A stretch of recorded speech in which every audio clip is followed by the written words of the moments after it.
आप सभी से फिर से करबद्ध निवेदन है कि कोरोना से जुड़ी सभी सावधानियों का पालन करें, भीड़ से बचें, सोशल डिस्टेंसिंग का पालन करें, मास्क पहनें, हैंड वॉश और सैनिटाइजर का प्रयोग करें, किसी भी प्रकार के अफवाह या नकारात्मक दुष्प्रचार से प्रभावित न हों। सभी से अपील है कि अपना वैक्सीन डोज अवश्य लगवाएं, स्वयं सुरक्षित हों और दूसरों को भी सुरक्षित करें। आशा और विश्वास बनाए रखें। हम सब मिलजुल कर बहुत जल्दी इस कोविड संकट से पार जरूर होंगे।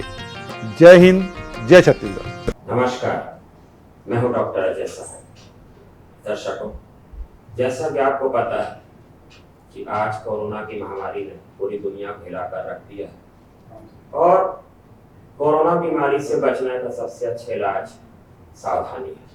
डॉक्टर अनिल जैन, मैं आपसे ये जानना चाहूँगा कि जो लोग कोविड से बच जाते हैं, जो सरवाइव कर जाते हैं, उनमें क्या क्या कॉम्प्लिकेशंस आगे हो सकते हैं? क्योंकि मैंने देखा कि बहुत से मरीज आ रहे हैं, किसी को कह रहा है कि सांस में तकलीफ हो रही, किसी को ब्लैक फंगस जैसी बीमारी आ रही, ल्यूकोमाइकोसिस, और कुछ लोगों का बहुत ज़्यादा मैंने देखा एक्यूट साइकोसिस है, जिसको हमने पोस्ट कोविड सिंड्रोम बोला। तो थोड़ा विस्तार से बताएं कि इसके क्या क्या लॉन्ग टर्म कॉम्प्लिकेशंस हो सकते हैं और लोगों को कितना इसके प्रति सजग रहना चाहिए और कितना भयग्रस्त होना चाहिए। देखिए, कोविड के जो कॉम्प्लिकेशंस हैं इनको हम दो हिस्सों में डिवाइड कर सकते हैं। एक तो एक्यूट कॉम्प्लिकेशंस होते हैं या इमीडिएट कॉम्प्लिकेशन जिनको बोल सकते हैं। एक दूसरा जो आपने कहा कि post Covid complications. Acute complications को प्रिवेंट करने के लिए यदि अर्ली डायग्नोसिस हो जाता है और अर्ली ट्रीटमेंट शुरू हो जाता है तो हम इस एक्यूट कॉम्प्लिकेशन से बच सकते हैं। यदि लेट ट्रीटमेंट चालू होता है, लेट डायग्नोसिस होती है, तो ये जो इमीडिएट कॉम्प्लिकेशन है कि लंग्स का ख़राब हो जाना, ऑक्सीजन लेवल का गिर जाना और यहाँ तक कि मृत्यु हो जाना, ये जो एक्यूट कॉम्प्लिकेशंस होते हैं, मेनली जो इसका पैथोजेनेसिस होता है, इसका जो कारण होता है, इसे हम थ्रोम्बोसिस कहते हैं कि खून के थक्के का जम जाना, खून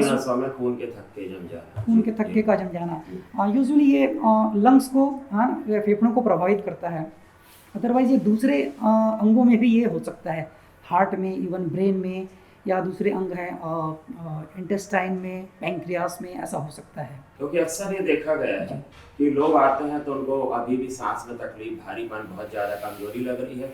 दूसरी कुछ रिपोर्ट्स आई कि सडन कार्डियक डेथ या उनको हार्ट या की मतलब क्लॉटिंग की वजह से लकवा या हार्ट अटैक या ब्रेन अटैक हो गया। और तीसरा ये साइकोसिस वाली बात, डिप्रेशन में लोग चले। जी, यदि देखिए अर्ली ट्रीटमेंट यदि शुरू नहीं होता है तो पेशेंट विग्रस ट्रीटमेंट करने से बच तो जरूर जाता है, लेकिन उसका लंग्स में इतना डैमेज हो जाता है कि वो फाइब्रोसिस हो जाती है कि लंग्स का काफ़ी हिस्सा काम करना बंद कर देता है। आदमी जीवित तो रहता है, लेकिन बाद में, जीवित रहने के बाद भी, रिकवरी होने के बाद भी फेफड़े उतने अच्छे काम नहीं करते उसको, और उसकी सांस की तकलीफ होती ही रहती है। एक दूसरा देखा गया है पोस्ट कोविड कॉम्प्लिकेशन का है, जिसको कि हम ब्लैक फंगस कहते हैं, म्यूकरमाइकोसिस। इसके बहुत सारे कारण हैं म्यूकरमाइकोसिस क्यों होता है, इस पर भी हम चर्चा करेंगे। जी कि डायबिटीज़ का हो जाना और इम्यूनिटी का कम हो जाना वायरस के कारण, इसके कारण से नाक में, साइनसिस में, इवन लंग्स में ये ब्लैक फंगस की बीमारी होती है। बहुत बढ़िया डॉक्टर साहब। अनिमेश जी, अभी इन्होंने कहा कि अगर ट्रीटमेंट लेट करते हैं तो कॉम्प्लिकेशंस की संभावना होती है। तो मेरे आपसे दो सवाल हैं। एक तो अर्ली ट्रीटमेंट शुरू करना है तो हम घर पे कैसे कर सकते हैं, और दूसरा ऐसा बोलते हैं कि मॉर्टिलिटी इसमें बहुत कम है, संक्रमण बहुत ज़्यादा है लेकिन मृत्यु दर बहुत कम है। तो कौन से मरीज, किस ग्रुप के मरीज ऐसे हैं जो घर में ही अपना इलाज ट्राई कर सकते हैं? अभी आसपास कौन सा इन्फेक्शन फैला हुआ है, यदि इन्फेक्शन कोविड का फैला हुआ है तो हर फीवर को आप पहले कोविड ही समझिए और कोशिश जब तक कि सिद्ध ना हो जब जाए तक कि सिद्ध कोविड नहीं। जब पेंडेमिक होता है तो उस समय पेंडेमिक हर बीमारी को उस सिम्टम्स से मानना चाहिए। यदि आपको फीवर आ रहा है तो आप बहुत से मरीज आते हैं जिनको बोलते हैं टाइफाइड है और बाद में पता चलता टाइफाइड फाल्स पॉजिटिव था और उनको कोविड पॉजिटिव था, कोविड की वजह से फाल्स पॉजिटिव आ रहा है। जब आपको वायरल की डायग्नोसिस आसान नहीं है तो आप हर फीवर को पहले वायरल मान के चलिए। उसके बाद आप सिंपलेस्ट कोविड के समय में आपको देखना कि ऑक्सीजन चेक करते रहना। यदि आपका ऑक्सीजन लेवल कम हो रहा है, 90, आप एक अलग अलग जगह अलग अलग मानते हैं, कोई 94 बोलता है, कोई 93, आप मैं 90 बोल रहा हूँ। सामान्य अवस्था में यदि 90 से कम आपका ऑक्सीजन हो रहा है और कंटिन्यूसली कम है, आपने ऑक्सीजन प्रोब अपने हाथ में लगाया, 10 सेकंड के लिए 5 सेकंड में कम हुआ, आप मत परेशान होइए। अगर वो कंटिन्यू कम है, आप चेक कीजिए बैटरी सही है कि नहीं, आप दूसरे ऑक्सीजन प्रयोग से भी चेक कर सकते हैं। कंटिन्यू कम है तो आप सीधा हॉस्पिटलाइज होने की कोशिश कीजिए या अपने डॉक्टर संपर्क कीजिए, भले आपको कोई भी लक्षण नहीं है। और यदि आपको कोई ऑक्सीजन लेवल नॉर्मल चल रहा है और आपको सामान्य बुखार है जिसको आप सह सक रहे हैं, आपका टेम्परेचर नॉर्मल है, बॉडी एक है पर आप सह पा रहे हैं और सामान्य पैरासीटामोल से आपको आराम मिल जा रहा है, तो आप घर में आराम कर सकते हैं। पर इस दौरान भी आपको कम से कम दिन में 2 से 3 बार ऑक्सीजन लेवल चेक करना है। जैसे ही ऑक्सीजन लेवल ड्रॉप होना चालू कि आप तुरंत भर्ती हो जाइए और तुरंत ट्रीटमेंट ले लीजिए। उस समय फिर आपको इंजेक्टेबल ट्रीटमेंट की जरूरत पड़ सकती है और सबसे इंपॉर्टेंट ऑक्सीजन सपोर्ट की जरूरत पड़ सकती है। अर्ली ऑक्सीजन थेरेपी में अगर आप ऑक्सीजन जैसे कोविड में अगर आपको ऑक्सीजन जरूरत पड़ रही है और आप अर्ली ऑक्सीजन लेना स्टार्ट करते हैं तो आपकी मॉर्टेलिटी संभावना बहुत कम हो जाएगी, मृत्यु की संभावना बहुत कम हो जाएगी। शुक्रिया डॉक्टर साहब, बहुत अच्छी जानकारी आपने दी। महेश सिन्हा सर, आप मैं ये जानना चाहूँगा कि अभी डॉक्टर साहब कह रहे थे कि जल्दी से ऑक्सीजन शुरू कर दें, तो ये घर में रह के कौन कौन से मरीज घर में रह के चांस ले सकते हैं कि कुछ दिन तक घर में, होम आइसोलेशन के मतलब क्राइटेरिया क्या है, और दूसरा ये ऑक्सीजन सैचुरेशन कैसे नापेंगे घर में, थोड़ा आम जनता को बताएंगे। देखिए, होम आइसोलेशन के लिए क्राइटेरिया जो शासन ने फिक्स किए थे उनमें कई मापदंड थे। एक तो उसमें था उम्र था कि 60 साल से कम हो, दूसरा कि उसके साथ में और कोई तकलीफ ना हो जैसे डायबिटीज़ है, ब्लड प्रेशर जो कंट्रोल में नहीं है, तो इस तरह के व्यक्तियों को ये नहीं सलाह दी जाती कि आप होम आइसोलेशन में रहें। उन्हें ये सलाह दी जाती थी कि आप किसी भी चिकित्सालय में या जो कोविड केयर सेंटर बने थे वहाँ जाकर कि आपकी सतत आपकी जांच हो सके। दूसरा जो है, आजकल बड़ा आसान हो गया है ऑक्सीजन सैचुरेशन नापना। छोटा सा पल्स ऑक्सीमीटर आता है और पहले कीमतें ज़्यादा थी, अब तो काफ़ी कम हो गई।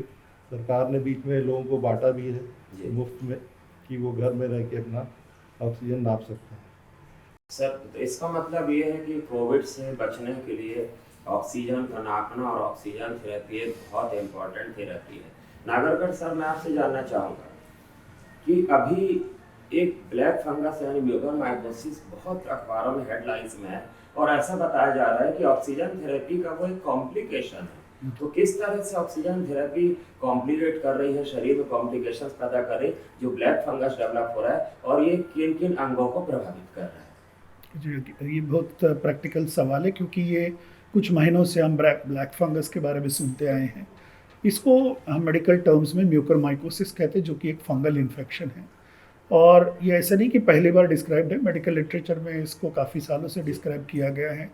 खास करके जो डायबिटिक पेशेंट्स थे जिनको डायबिटिक कीटोएसिडोसिस होता था उनमें ये पाया जाता था, क्योंकि फंगस यूबिक्विटस है, पूरे सब कुछ जगह है, एटमॉस्फेयर में है, सॉइल में है, आपके फ्लोर है, घर में है, बहुत जगह पे ये उपस्थित है।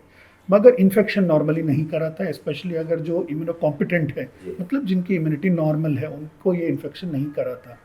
ऐसे तो इस बार देखा गया, पिछले साल भी देखा गया था कि कुछ केसेस में म्यूकरमाइकोसिस खास करके दिल्ली में कुछ रिपोर्ट हुए थे, लेकिन इस साल ऑल ओवर इंडिया रिपोर्टिंग हुई। छत्तीसगढ़ में भी 400 से अधिक पेशेंट्स का रिपोर्टिंग हुई है, 200 से अधिक तो एम्स रायपुर में भी भर्ती हुई जिनका इलाज हुआ। जो कॉमनेस्ट कारण जो देखा गया, जो डॉक्टर साहब भी जिक्र कर रहे थे, वही है कि इन सबको कोविड था, कोविड के साथ मोस्ट लाइकली उनको डायबिटीज़ भी था और स्टीरॉयड की शायद ज़रूरत पड़ी क्योंकि कोमॉर्बिड थे, उनको शायद ऑक्सीजन कम पड़ रहा था, ऑक्सीजन की भी इनको ज़रूरत पड़ी, स्टीरॉयड भी उनको यूज़ किया गया उसी के कारण। और ये जो एक कॉम्बिनेशन हुआ, जिनका एक तो इनकी इम्यूनिटी कम थी पहले ही, इनको स्टीरॉयड भी मिला, उनकी ब्लड शुगर शायद अनकंट्रोल्ड हो गई। उस वक्त जो ओरिजिनल कंडीशन थी कोविड की वो शायद कंट्रोल में आई, लेकिन अनकंट्रोल्ड शुगर रह जाने की वजह से ये जो म्यूकर का जो फंगस है वह ज़्यादा करके नोज़ से ही, नोज़ पैरानेजल साइनसेस को इन्वॉल्व करता है। उसके बाद स्किन ऑफ द चीक, आँखों में जा सकता है, ब्रेन में जा सकता है, तालू में जा सकता है। तो जानलेवा किस तरह हो सकता है? ये जानलेवा इसलिए हो सकता है कि इसमें भी वही ब्लड वेसल्स अचानक क्लॉग होते जाते हैं और एंड आर्टराइटिस, थ्रोम्बाइटिस होती है और ये नाक के रास्ते से, आँख के रास्ते से ब्रेन में चला जाता है। तो राइनो ऑर्बिटोसेरिब्रल म्यूकरमाइकोसिस, जो कि काफ़ी घातक माना जाता था पहले भी जब कोविड नहीं था।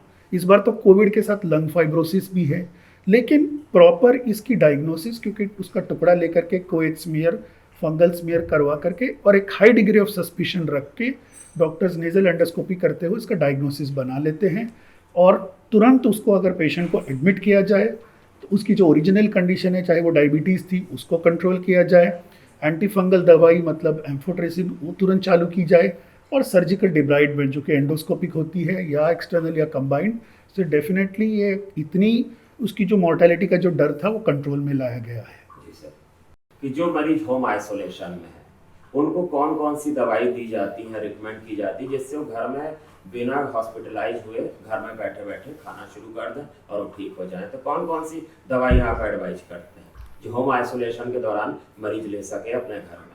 हाँ, 3-4 प्रकार का दवाई है, जिसमें जिस मेडिसिन फीवर आ गया तो फीवर के लिए पैरासीटामोल है, और कुछ वो भी मतलब वायरस से संबंधित है, एंटीवायरल ड्रग है वो है। तीसरा आपको जो एंटीबायोटिक है, सर्दी के लिए भी आप ले सकते हैं, सर्दी खांसी हो तो उस टाइप का दवा है। तो 3-4 प्रकार का दवा ले सकते हैं अपन लोग। तो मतलब कोई स्पेसिफिक ट्रीटमेंट नहीं है, इसमें सिर्फ सिम्टोमेटिक देते हैं। इन्फेक्शन तो एंटीबायोटिक दे दी, और नहीं तो आपका सांस में तकलीफ है तो ब्रोंकोडायलेटर्स, बुखार है तो पैरासीटामोल। हाँ जी, सिम्टोमेटिक देते हैं, क्योंकि वायरल इन्फेक्शन है, इसका डेफिनेट एंटीवायरल ट्रीटमेंट अभी नहीं। डॉक्टर अनिल सर, मैं आपसे जानना चाहूँगा, एक रेमडेसिविर नाम की दवाई है जिसका भी जो है बहुत लोगों ने उपयोग किया डॉक्टर्स ने, उसकी क्या भूमिका है?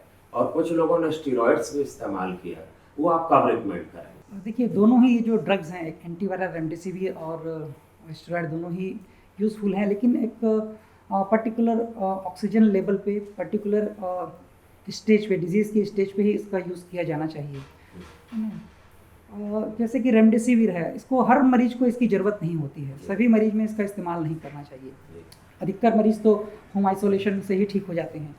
जो मरीज का ऑक्सीजन लेवल कम होता है, 90 से भी कम हो रहा है, 85 तक जा रहा है यदि, तो फिर वैसे मरीजों में इसका इस्तेमाल शुरू कर देना चाहिए। फिर यदि शुरू करना ही है तो जितना जल्दी ट्रीटमेंट इसका शुरू करेंगे उतना अच्छा रहेगा। तो वेंटिलेटरी सपोर्ट की कब आवश्यकता होती है ऐसे मरीजों को? क्योंकि अक्सर लोग कहते हैं कि ज़बरदस्ती वेंटिलेटर लगा दिया, जबकि ऐसा कभी होता नहीं है। तो वेंटिलेटर पे स्विच ओवर करने की कब जरूरत होती है ऐसे पेशेंट को जो हॉस्पिटलाइज है?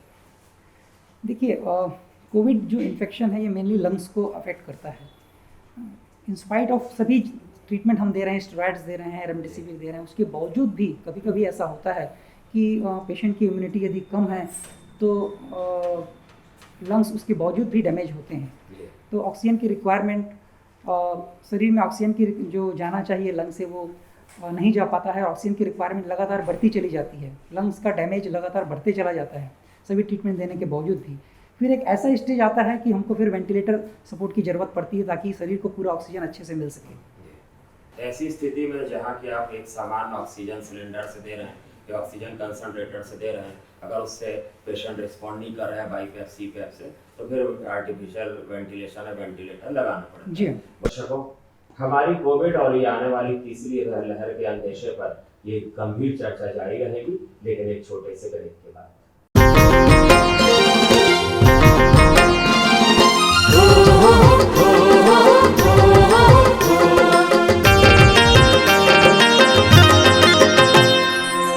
गवाई के संगी मन बेरा आगे झिझको झन, काजल टिका के सुरता कर लगे रहे सुर रक्षा बर, बैरी करो ना ताक में है सहल दस के गाँव में है, हम कमैया रोज कमाना बेकर से दिल टिका लगाना, घर परिवार बर टिका है सुरक्षा, पर बुधिया झन बन सोचते है अच्छा, अंधेरा है ये बैरी कहाँ गुजरी कौन बताही, कवच है भारी जो मन टिका लगवाही, एखरे ओखरे होती के अब नहीं सुनना है, मुखिया जी के संदेश बन गुन्ना है।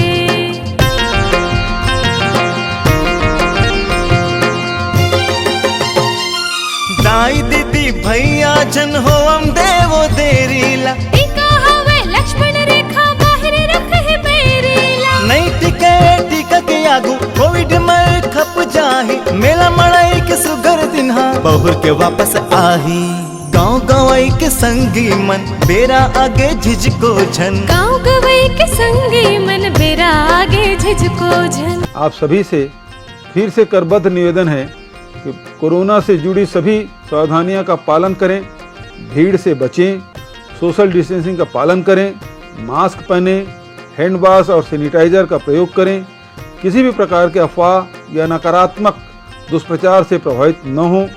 सभी से अपील है कि अपना वैक्सीन डोज अवश्य लगवाएं, स्वयं सुरक्षित हों और दूसरों को भी सुरक्षित करें। आशा और विश्वास बनाए रखें। हम सब मिलजुल कर बहुत जल्दी इस कोविड संकट से पार जरूर होंगे। जय हिंद, जय छत्तीसगढ़। हमने लगाया, आप भी लगाएं। जीत का टीका। प्रस्तुति जनसंपर्क संचालनालय।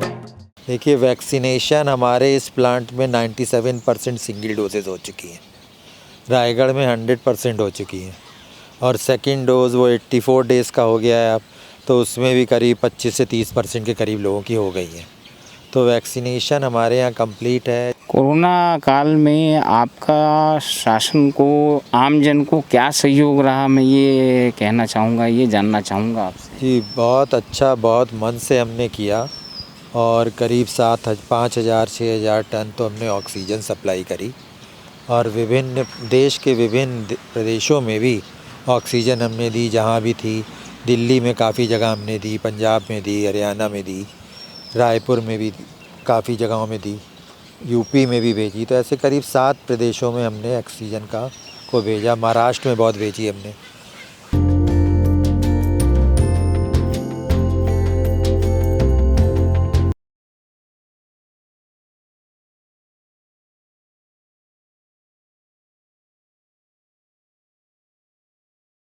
दर्शकों, इस ब्रेक के बाद आप सभी का फिर से एक बार हमारे स्टूडियो में हार्दिक अभिनंदन है। आइए हम अपनी बात को, अपनी चर्चा को और अपने सवालों को आगे बढ़ाएं।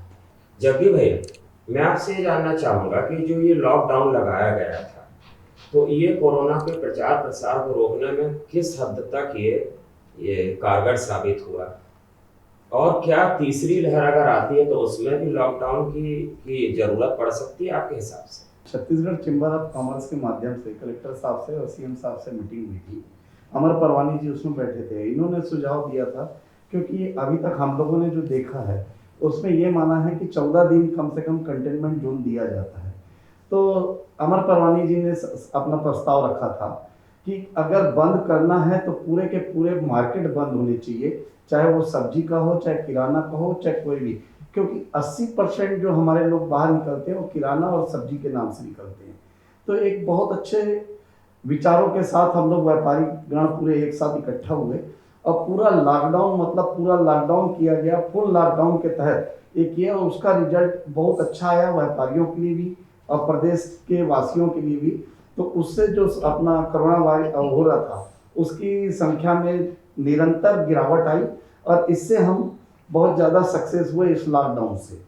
रह गई बात अगले लॉकडाउन के लिए, तो अगले लॉकडाउन के लिए जैसे अमर भैया ने बताया कि हम प्रचार प्रसार पूरा कर रहे हैं और हम लोगों ने एक प्रचार अपना चलाया गया है कि यहाँ दुकान पूरी तरह से करो अपना कोवैक्सीन और वैक्सीन से अपना लगी हुई है। यहाँ का स्टाफ, यहाँ का अपना जो मालिक है वो पूरा वैक्सीनेशन हुआ है और हम सरकारी नियमों का कि अपना मास्क लगाइए कि उसका लगातार प्रचार कर रहे हैं और हम पूरे प्रचार अपना प्रयास में रहेंगे कि अगला लॉकडाउन अपना ना आए और व्यापारी अपना सुरक्षित रहे और आम जनता भी इससे सुरक्षित रहे। डॉक्टर साहब, जब भी हम कोविड की बात करते हैं तो एक आर वैल्यू की बात करते हैं। ये आर वैल्यू से क्या तात्पर्य है? आर वैल्यू का मतलब होता है रिप्रोडक्टिव वैल्यू, जनन क्षमता। तो किसी भी बीमारी में, खासकर जैसे कोविड में, यह बताती है कि एक व्यक्ति कितने और व्यक्तियों को अपने इंक्यूबेशन पीरियड में इन्फेक्ट कर सकता है। एग्जाम्पल के लिए जैसे कि आर वैल्यू 1.2 है, तो इसका मतलब ये है कि एक व्यक्ति अपने पूरे इन्फेक्शन पीरियड के समय 1.2, या फिर आप सामान्य शब्दों में समझिए कि 100 व्यक्ति एक समय में 120 व्यक्तियों को प्रभावित करेंगे। तो यह माना जाता है कि आर वैल्यू यदि 1 है तो इसका मतलब जितने इन्फेक्शन अभी हैं भविष्य में भी उतने ही इन्फेक्शन रहेंगे, इन्फेक्शन की संख्या बढ़ेगी नहीं। आर वैल्यू यदि 1 से ज़्यादा है तो समय के साथ साथ इन्फेक्शन जिन लोगों को हो रहा है उनकी संख्या बढ़ती जाएगी, और आर वैल्यू यदि 1 से कम है तो भविष्य में इन्फेक्टेड पेशेंट की संख्या कम होती जाएगी। श्रीनिवास जी, मैं आपसे जानना चाहूँगा कि ये देखा गया है कि जब भी कोई आपदा आती है तो लोग अवसर की तलाश करते हैं। बहुत बुरा वक्त मैंने ऐसा भी देखा कि खाने पीने की और नित्य जरूरतमंद चीज़ों की कालाबाजारी होने लगी। तो आगे भविष्य में ऐसी पुनरावृत्ति ना हो, उसके लिए आप क्या कदम उठाना चाहेंगे? रायपुर छत्तीसगढ़ की सबसे बड़ी थोक सब्जी मंडी है। यहाँ सिर्फ छत्तीसगढ़ से नहीं, दीगर प्रदेशों से भी व्यापारी और ड्राइवर वगैरह सभी लोग आते हैं। तो इसके कारण हम लोगों ने ये निर्णय लिया कि रात्रिकालीन व्यवसाय करेंगे, दिन को दिन के समय बिल्कुल यातायात से लेके अनावश्यक भीड़ से बचावटी होगी, और साथ ही आम उपभोक्ताओं को एक मिनिमम रेट पे, बहुत ही वाजिब रेट पे सब्जियां उपलब्ध कराई जाए, डोर टू डोर अवेलेबल करवाया जाए। और साथ ही सब्जी मंडी, क्योंकि इसमें भीड़ बहुत ज़्यादा होती है, तो हम लोगों ने ये निर्णय लिया कि जो भी एंट्री गेट है वहाँ पर सैनिटाइजर का बिल्कुल व्यवस्था की जाए और अननेसेसरी भीड़ ना हो, सोशल डिस्टेंस का बिल्कुल ख्याल रखा जाए, और मास्क अनिवार्य रूप से हमने लागू किया कि बिना मास्क के प्रवेश नहीं दिया जाएगा सब्जी मंडी में। बहुत अच्छी बात है। और बंटी भाई और मटरानी जी, आप लोग जिस संस्था से हैं वो पूरे देश दुनिया में विख्यात है कि आप बहुत सारे सामाजिक कार्य करते हैं, लोगों की तन मन धन से सेवा करते हैं, और एक बहुत महत्वपूर्ण काम भी आप करते हैं, जो डेड बॉडीज होती शव है उनका अंतिम संस्कार। तो पहली बार ऐसा भयंकर मंजर देखा गया जबकि डेड बॉडीज रखने की जगह नहीं थी, चाहे कब्रिस्तान हो चाहे शमशान घाट हो।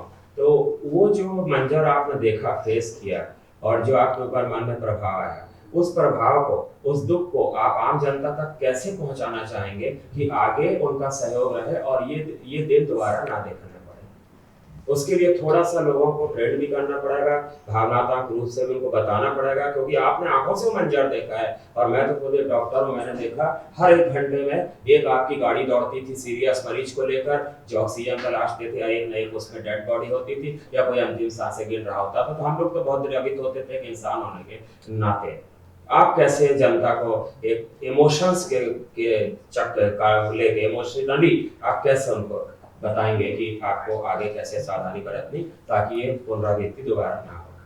सर, जो कोविड की पहली लहर आई थी तो उस समय परिस्थितियां अलग थी, और जो दूसरी लहर आई थी उस समय परिस्थितियां बहुत विपरीत थी। जो जान माल का नुकसान दूसरी लहर में हुआ वो पहली में बहुत कम था। तो उस समय ऐसे मंजर देखे हमने, क्योंकि हमारा जो ऑफिस है वो भी मुक्तिधाम के साथ में ही है, तो लगातार लाशें आ रही हैं, और सरकार ने ऐसी गाइडलाइन जारी की थी कि 10 लोगों से ज़्यादा साथ में उनके नहीं आ सकते, तो उनके परिवार के भी मुश्किल से 2 या 3 सदस्य ही आ रहे थे। ऐसी परिस्थिति में हमारे सेवाधारी, हमारे जो स्टाफ हैं, उन्होंने उनके साथ मिलकर के डेड बॉडीज़ का अंतिम संस्कार किया। बहुत मतलब हमारी आंखों के सामने जो तकलीफ़ें थी हम उसको बयान नहीं कर सकते। हम तो जनता से यही बार बार निवेदन करते रहते हैं कि आप अभी भी सावधानी बरतिए, चाहे वैक्सीन लगवा भी लें उसके बाद में भी सावधानियां बरतिए, क्योंकि ये जो तीसरी लहर है ये सिर्फ हमारी लापरवाही का ही नतीजा हो सकता है। तो हम कोशिश करें कि लापरवाही ना करें तो ये तीसरी लहर आएगी ही नहीं। बहुत सही बात आपने कही कि हमारी गैर जिम्मेदारी का परिणाम था। बस आखिरी सवाल पूछना चाहूँगा, मेरा व्यक्तिगत सवाल हो सकता है कि एक तो आप लोग जैसे डॉक्टर्स थे, पैरामेडिकल नर्सिंग स्टाफ थे, ऐसी आप लोग भी कंधे से कंधा मिलाकर सेवाएं देते रहे, और अभी आपने बताया कि बहुत ज़्यादा हम व्यस्त थे, और उसके बाद भी कोविड गाइडलाइंस थी कि 2-4 लोगों से ज़्यादा रिलेटिव्स को अलाउ नहीं कर सकते थे। तो उस दौरान आपको भी बहुत तकलीफ हुई होगी आम जनता को समझाइश देने में, उन्हें मैनेज करने में। वो कैसा अनुभव रहा और आपने कैसे मैनेज किया? सर, क्योंकि इमोशंस होते हैं, किसी का अगर घर का कोई रिश्तेदार की डेथ हो गई तो निश्चित रूप से रिश्तेदारों का हजूम आएगा, और उनको रोकना भी जरूरी है और एक गुड फेथ बनाए रखना भी जरूरी था आपके लिए। सर, रिश्तेदार तो क्या है कि मतलब 10 लोग की परमिट मिली थी सरकार की तरफ से, लेकिन आते ही 2 लोग थे। अच्छा, हम लोग पूरा मतलब हमारे स्टाफ हम लोग मिलके उनको पूरा वो करते थे। अच्छा, ऐसा भी हुआ कि जब अपने ही लोग अपने लोगों का साथ नहीं दे रहे थे तब आप लोग उनका साथ दे रहे थे। आप लोग सच में दिल से साधुवाद के पात्र हैं, बहुत बहुत बधाई आप लोगों को।